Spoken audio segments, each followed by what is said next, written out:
Hi, this is Jordan with the Moorhead team. And today on the Austin Real Estate Investing Podcast, we're going to talk about how to do Airbnb legally in Austin.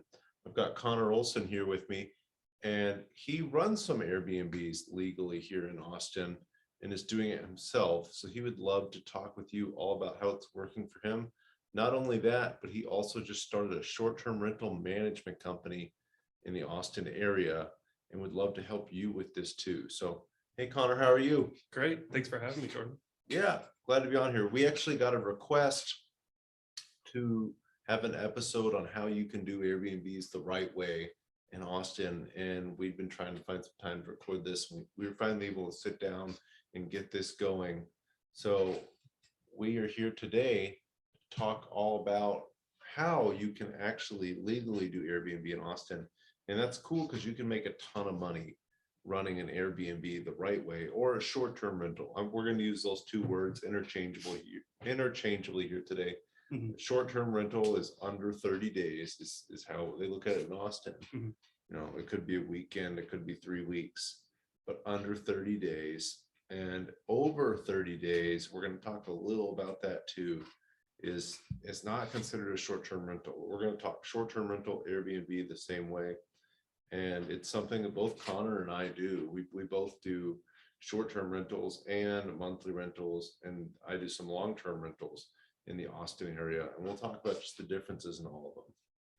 So real quick, Connor, you were the one who kind of introduced me to the monthly rental concept, and we both started doing short-term rentals around the same time. Why did you choose to do monthly rentals versus long-term rentals, like yearly leases? Yeah, so I was looking to purchase a house in Austin, and I couldn't make the numbers work. I always heard that, it's great to live for free. And I thought, this was 2020. I thought, this isn't possible. My mortgage is going to be $2,400 a month. And if I bought a duplex, the other side of the duplex would be making me $1,200 a month. So I didn't think that it was even a possibility. So I was just frustrated with it, and I wanted to make more money than, long-term rents could make me. So earlier when I was in college, I actually traveled to the East Coast. I'm from the West, so I went to the East Coast, and I needed a place to stay for 10 weeks, and I needed it furnished for an internship. And I couldn't find an apartment that, like apartments.com that was fully leased. Or that was fully furnished. So I ended up finding a property on Airbnb and staying there for 10 weeks. So that kind of always stuck in the back of my mind that, you could rent a furnished property, and I was paying a lot more than a typical 1-bedroom cost was. So I was frustrated in Austin, and then a light bulb kind of clicked, and I thought, you know what, is there a market for this still? I've been a user, I've been a customer, can I be the supplier? So I started looking it up, and sure enough, I found that there was a good demand in Austin. And this property that I was interested in, they actually had comps on the same street that were monthly rentals. So that really solidified it in my mind that it's a possibility and that it's a strategy worth looking into. So I ended up buying the property, live on one side, I furnished the other side, and I rent it for 30-day minimums, like we talked about a little bit earlier. So it's considered a medium-term rental or a monthly rental. Those two terms are interchangeable, and it's been doing great. It's paying for all my mortgage, and I'm living for free now. That's awesome. Yeah, and I think I know why Connor talks about, hey, we're looking for 30 days or more, and the same reason that a lot of people here in Austin, we hear about these short-term rental laws being so restrictive, and we say we just can't do that. So it never had occurred to me to do monthly rentals, and then I met Connor. Well, I helped Connor find his first house hack, and we started talking. I said, man, he's covering the whole mortgage with just one side. I had been the more traditional route where I rented one side, and maybe I moved some roommates into my side to cover most of them or all the mortgage. And I did cover all the mortgage doing that. But then when I got into a more serious relationship and started to not want to have roommates in my side, I ended up paying a little bit. And yeah, it was $500 or $700 a month. It was still great, but I didn't know that I had a strategy where I could live for free that easily. And then we've both moved on to short-term rentals. So really what this episode is about is how to run a short-term rental the right way in Austin. And we'll go into a little bit more of monthly rentals here shortly. But just so everybody understands the short-term rental regulations in Austin, essentially there's two main types of licenses. There's type 1 and there's type 2. You can get a license fairly easy if you live in the property. Mhm. If you don't live in the property, it's really hard. I don't know anybody that has one. Yeah, from my understanding, they don't give those out anymore. Yeah. They used to, but not anymore. Yeah. So some people are grandfathered in. If you're lucky to be grandfathered in, you're in a good spot. But if you're not, and you're trying to buy a property in Austin, you want to cash flow or at least break even, it's hard to get a short-term rental license. So in Austin, you need to get licensed to run a short-term rental. When you get licensed, you have to pay hotel tax. The state tax is also there. And then you have to pay the licensing fee, I think every year. Yeah, licensing fee is $500 a year, and they double check that you still live in the property. So if you don't, obviously they can cancel your license. The hotel tax, or the state of Texas, the hotel tax is 6%. In the city of Austin, it is 11%. So if you're running your numbers, make sure you add an extra 17%, and make sure that the numbers still work, because that's a huge chunk, and that's not on profit. That's 17% on revenue. Gross, yeah. So that's a lot. Yeah, and it's really easy for the city. You talked about the city checks that you live there. They don't come by and knock on the door necessarily, but it's really easy. All I have to see is the property's homesteaded. So when you get your short-term rental license, you need to submit your ID. They need to verify homestead status. They really make sure you live on the property without having to come do any work to make sure you live on the property. So it's not like you're going to cheat the system and get the license. You need to live there. But then I know there are some other ways to run an Airbnb in the Austin area. You're actually buying a property in one of those areas. Could you talk a little bit about that so our listeners understand the other ways? Hey, I want to buy an Airbnb, or I want to buy a short-term rental. Where can you do that and not live in the property? Sure. So I'd say there's two aspects to that. One is if you want to have a property in the city of Austin, and the second is if you just want one in the Austin metro. So if you want a property in the Austin metro, there are suburbs and they don't have the same short-term rental restrictions that Austin has. So like, for example, Round Rock is a suburb and they don't have any short-term rental restrictions. So very popular for short-term rentals up there. If you want to buy a property in the city of Austin with an Austin, zip code, you have to purchase in what is called an ETJ zone. It stands for extraterritorial jurisdiction. And basically it's an area where the city does not have laws that apply there. You're under the umbrella of the county. So in Austin's case, you're in Travis County. So you're under Travis County laws, but you're not under Austin city laws. So that plays out in a lot of different ways. Your tax rate is going to be different than someone in the city of Austin. Your utilities are going to be different. And then also this permitting processes are different. So like if you wanted to add, like a bedroom to your house, the permitting process might be different.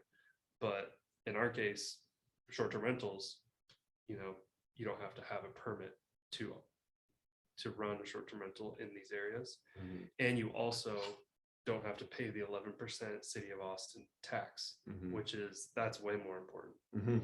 So that's why I'm purchasing a property in the ETJ zone. Yeah. And they're really interesting. People would assume that they are way far out and they're on the edges of the city, and not really. So Devin, who's on our team, actually lives in an ETJ, unbeknownst to him when he bought the house. Or maybe we didn't know the significance of it at the time, but this is an ETJ about 15 minutes from downtown Austin. great location. Lots of them are in really good locations. It Mhm. probably at some time weren't considered, really close to everything, but now we Yeah. consider these areas really desirable areas to be in. Mhm. So we are absolutely very happy about finding this loophole Mhm. where you can run Airbnbs legally in ETJs.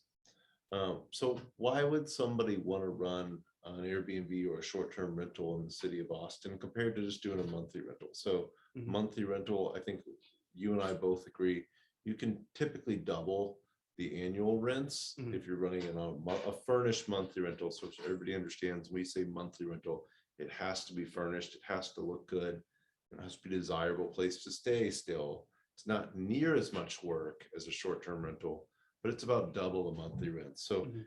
since those are so awesome, why would somebody want to run a short-term rental in the city of Austin? Yeah. I think it comes down to cash flow. Mhm. You have a trade-off as you go from more work to higher cash flow. So long-term rent, very little work, very low cash flow. Short-term rental, high work, high cash flow. Mhm. So to put it in perspective, just some numbers. My duplex, if I rented it out, typically on a yearly lease, I would make $50 a night.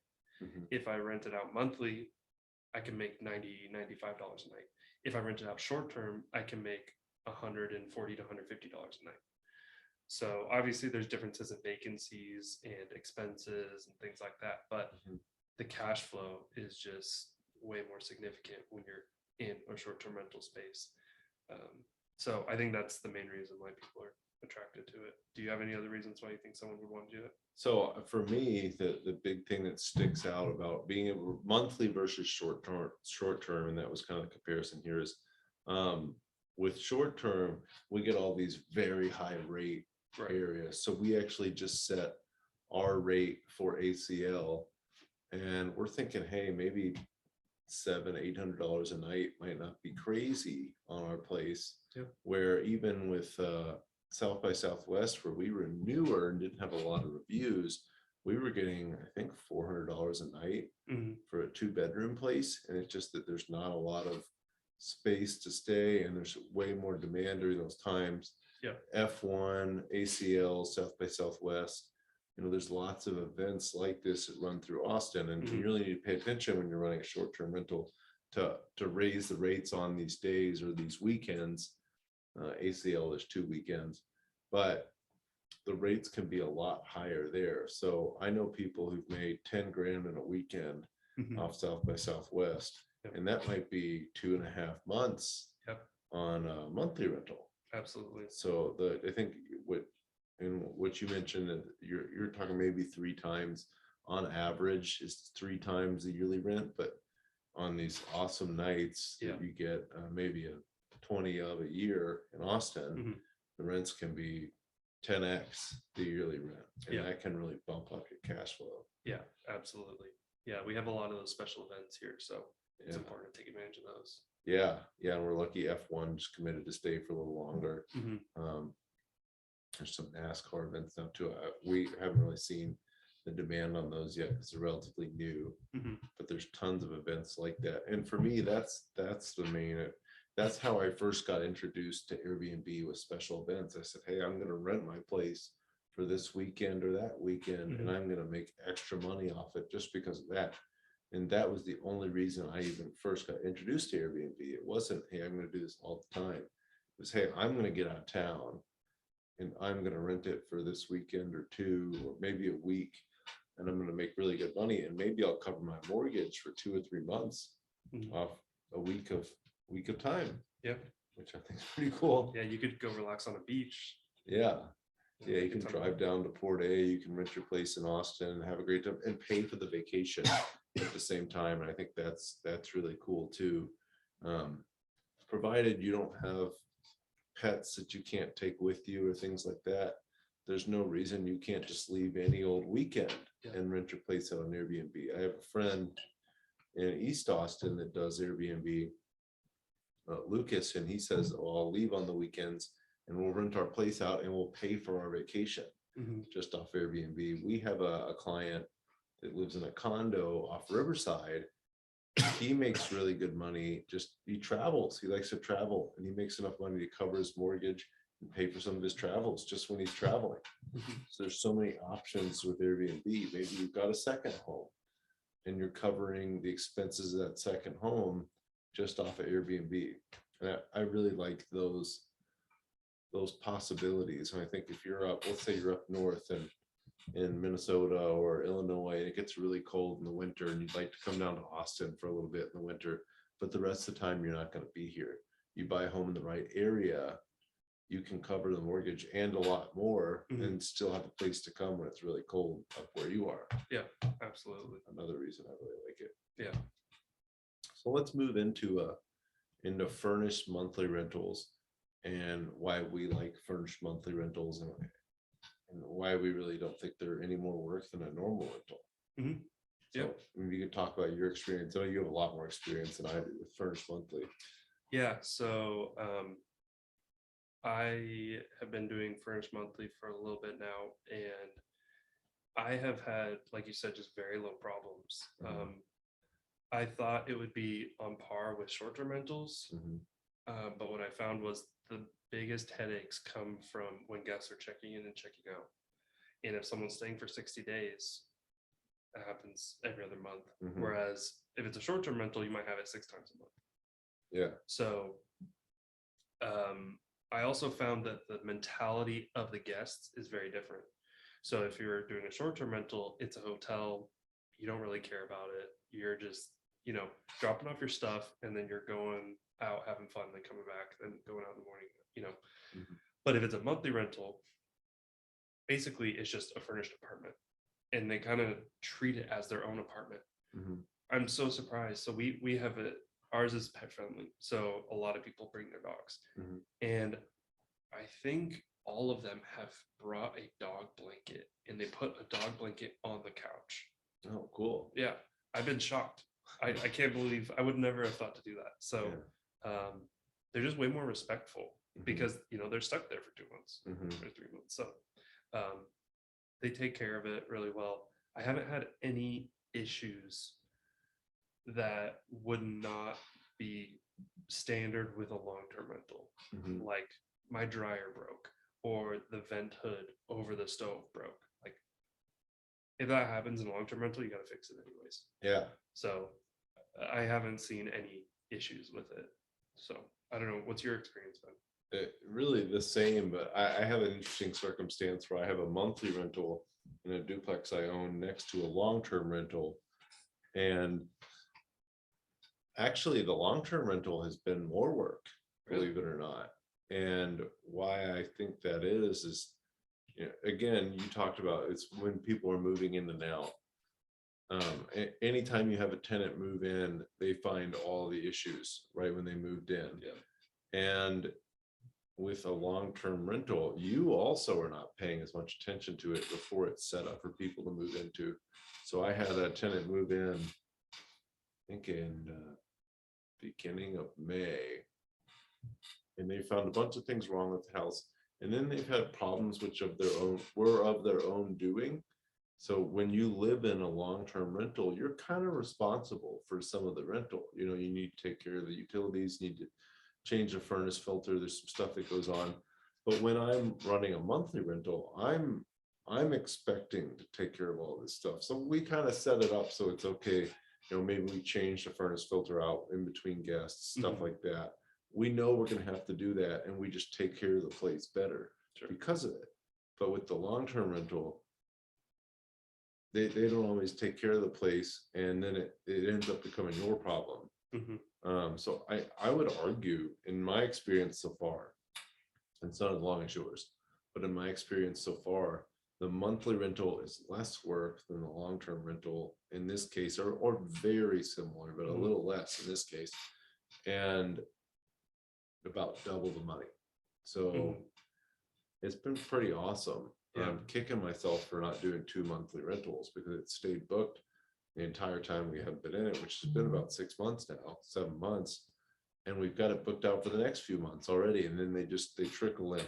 So we stay booked for about 3 or 4 months straight. And then we'll get another 2 or 3 month booking after that.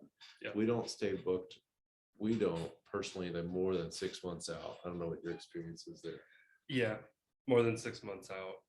I'd say on average, if you're booked 2 to 3 months out, your occupancy is over 90%. Okay. It's random that people book more than 6 months out. Last night, actually, I got an exception to that rule. I got a booking. We're in like beginning, middle of May. I Mhm. got a booking from July 31st to December 31st. Wow. Yeah. Wow. Yeah, I was shocked. It's someone who's moving here and their house is being built. So they don't know when it's going to be done. So the first question they asked is, if our house is built early, can we move out early? So, you know, Yeah. I told them yes. Yeah. If you give me enough notice, sure, I don't really care. Worst case scenario, they're staying until the end of the year. So that's an anomaly. I'd say it's usually 2 to 3 months out. Yeah, and I think that's the main question I get from a lot of people is, well, hey, how much vacancy do you have? And I think people expect that you might have May vacant. And I think it's been our experience on our duplex that we really don't. We might have a few days here or there vacant. Yeah. And yeah, that ends up adding up to around 10%, Mhm. but the cash flow more than makes up for it. And again, the cash flow more than makes up for the added expenses where we end up still making a lot more money off it. So Mhm. just our one unit in this duplex, the one unit we're renting monthly more than covers all the expenses. So mortgage, all of the maintenance, so like the regular lawn care, that kind of stuff, Mhm. just general maintenance, and all utility expense for the monthly rental. Sure. And then our yearly rental is just all free cash flow. Yeah. So pretty awesome. And then because we are doing a short-term rental in the one we live in, so we live in a duplex, a short-term rental on the other side, that covers all of the mortgage and some of the expenses for that. So between two duplexes, we're doing pretty well. And Yeah. that's all I had to do was buy one, move out, buy another, 3.5% down on the first one, refinanced about a year later, 3.5% down on the next one, currently in the refinance on that one. And then we'll do it again at least 2 or 3 more times on a duplex. Mhm. And then we will switch to doing this in single family with ADU. Of course, we're going to have to run an Airbnb or short-term rental out of the ADU. Yeah. To make meaningful cash flow out of it. I haven't seen a lot of 2-bedroom ADUs. Yeah, not a ton. The price point for those are pretty high right now. Yeah, yeah. But yeah, I mean, I think basically, the point of today's podcast was just for people to understand what short-term rental laws are in Austin.